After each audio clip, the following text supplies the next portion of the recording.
Hello sailors, we're Faye and Rob. Now remember last week in Arbroath when we muttered these immortal lines? Get the overnight tomorrow in Eyemouth. There is no wind, so that will be a comfortable night on anchor. Well, it's safe to say we were wrong. We were really wrong. Morning, it's passage day, so still quite a few little jobs to do.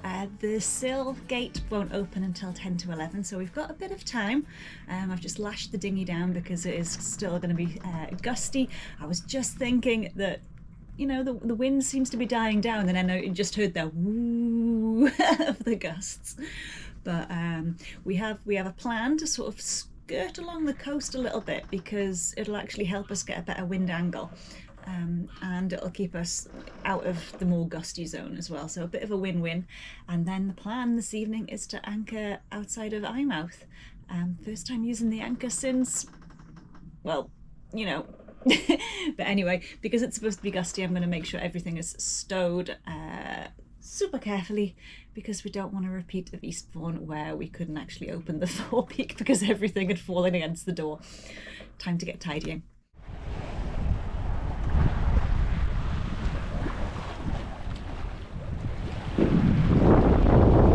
Well, we've left Arbroath after a couple of nights there, waiting for some heavy weather to pass through, as we explained. Wow, getting out of Arbroath.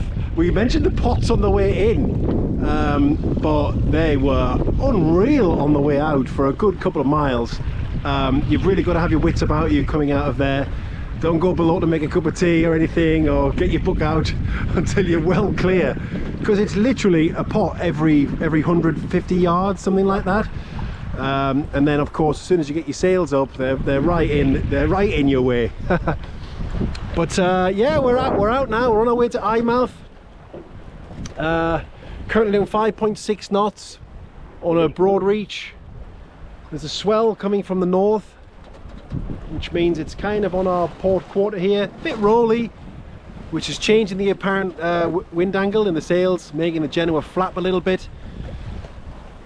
My mate Stu's been telling me about the whisker pole, which we do have, which we kind of still haven't got out. It would be ideal in a situation like this to keep that Genoa pinned out. But yeah, we think we're going to wait until we get much more favourable light conditions where we don't need to do a 50-mile sail before we try it out. And wait for the swell to go away. And wait for the swell to go away. Before we start scrambling about the deck. Yeah. So we're kind of riding on the edge of a low pressure at the moment. It's extremely windy out in the North Sea. It's going south as we are. So hopefully we're just going to be in its tails for a little bit longer, give us a decent amount of wind before we expect the wind to completely die this afternoon. But no rain forecast, which is nice. Very nice. And yeah, we've just got some sunshine all day in the Firth of Forth, which is quite a nice sail actually, isn't it? It should be very nice. The North Sea's been some good sailing so far. Yeah. And we need to avoid the firing range. We do, and the wind farm. And the wind farm. Yeah, this has been the sailiest section. And I've been using navionics, so I'm trying to work out what that structure is over there that looks like two giant sails. Right. But it can't be. It must be a structure.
Sit rep, 3 hours in, we've done 18 miles, so a third of the way there.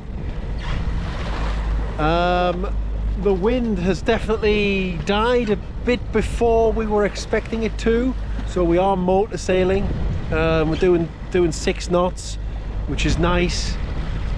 The swell has really kicked up from yesterday. It was really windy yesterday, as we said, and it's left a big northerly swell, so it's running to the south. And yeah, we expected it at a metre. It's bigger than a metre. It's more like 2 metres, and it's right on our beam, making for some uncomfortable sailing. Poor Yewy is not enjoying it. She had the tail between her legs, so she's getting comforted by Faye, and will likely be comforted for the next 6 hours. I don't mind being on Yewy duty. We seem to be out of pot country now, which is really nice, although you still see the odd string even out in the middle of the sea, which is bizarre. There's a wind farm over there being built. NNG wind farm is being built over there. You probably can't see it. I remember being part of the team responsible for NNG all those months ago when I worked for the company who's providing the wind turbines. So I remember seeing the jackets, the yellow jackets, coming out of the River Tyne and floating up the North Sea past where we lived. And now we see them in situ and the wind turbines being put on. Dead bird. Oh, look at that. First dead bird I've seen today. Oh, anyway, yeah, good to see the wind turbines getting put on. Yeah, what else is there to say? Sea probably looks flat calm from there, does it? Oh, squeaky rudder post is back. The rudder bearings need to be replaced. This is something that earlier in the trip kept me awake during the night. The rudder bearings, they come a bit out of alignment at certain kind of rudder aspect, and when you're in a side-on swell like this, it's really prominent, and the rudder bearings are lubricated with water, and I guess they're rubbing together so much in these sea states that they dry out and they start to squeak. Anyway, it does my head in, because it means I'm constantly thinking about it again. But we will get them replaced in the winter.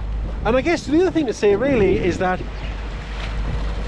there's 3 sails left to North Shields. This is one of them. So 2 more sails to go after this. So mixed feelings really. It's like being at the end of a holiday, you know, like when you charter a boat in Turkey or something like that, and you've got like 3 or 4 days left, and you're like, oh, you know, we're going to be back home in a few days. But this one's been going on for 5 months now. Yeah, so mixed emotions about that. I'm sure that we'll be talking more about that in the coming days. For now, yeah, we're just going to be trucking along to Eyemouth. And a closer look at NNG Wind Farm. An offshore wind farm in construction. I'm sure some of my former colleagues see these videos. Hope you're all well. I hope this wind farm goes up safely, and most importantly on time and on budget. Old habits die hard. Not often you get to see a wind farm in this stage. You know, some towers are just visible with no kind of towers or blades on them. Some towers and blades are on, but they're all in different stages there, which is quite unique. This wind farm will power 400,000 homes a year and offset about 400,000 tons of carbon dioxide a year as well. So I know there's a lot of opinions about wind farms and so on, but sticking a wind farm in the middle of the sea like this is a major undertaking, and somewhat of a modern engineering miracle if you ask me. So well done everybody for doing this on our behalf. Despite the roll, we were in good spirits. We had family coming to meet us in Eyemouth, and we were looking forward to catching up, a pleasant sunset and some drinks in the cockpit. But the nearer we got, the more the swell built, and our hopes of receiving any shelter diminished. Just a reminder, we couldn't get into the actual harbour because of the extreme spring tide. So, cue the spooky, suspenseful music.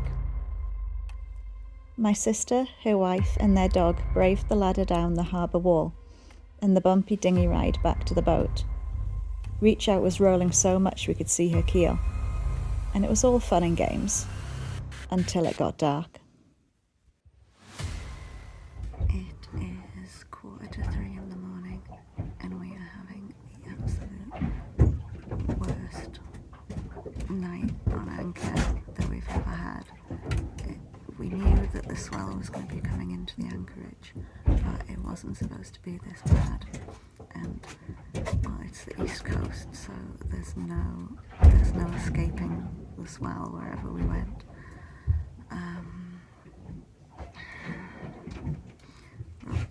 Rob's on deck just having a watch. It makes him feel better because he can't sleep.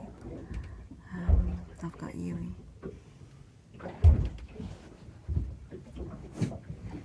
who is not happy. It all annoys us. All the movement.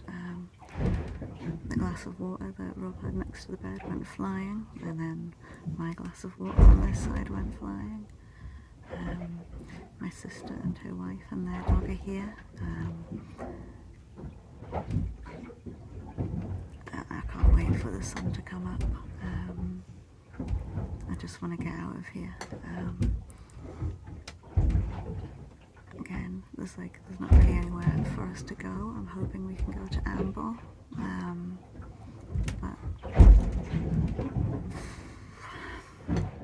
It's 3 a.m. now, and I've moved into the saloon with the dogs and the family. So we're all in here. Rob's upstairs.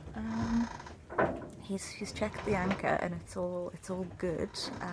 The chain's not under any stress or anything, and we're exactly where we were last time I checked what 3 words, which is about every 10 minutes. But yeah, it's just this swell coming in. I'm looking forward to first light and hopefully feeling a bit better. All the fishermen, all the fish boats have been coming in and out of the harbour. With reckless abandon. They don't care how fast they go or how much wake they cause. So as well as all the swell that we've had all night, every now and again you'll get a new form of rolling because of that. It's 5:40 a.m. We are still in our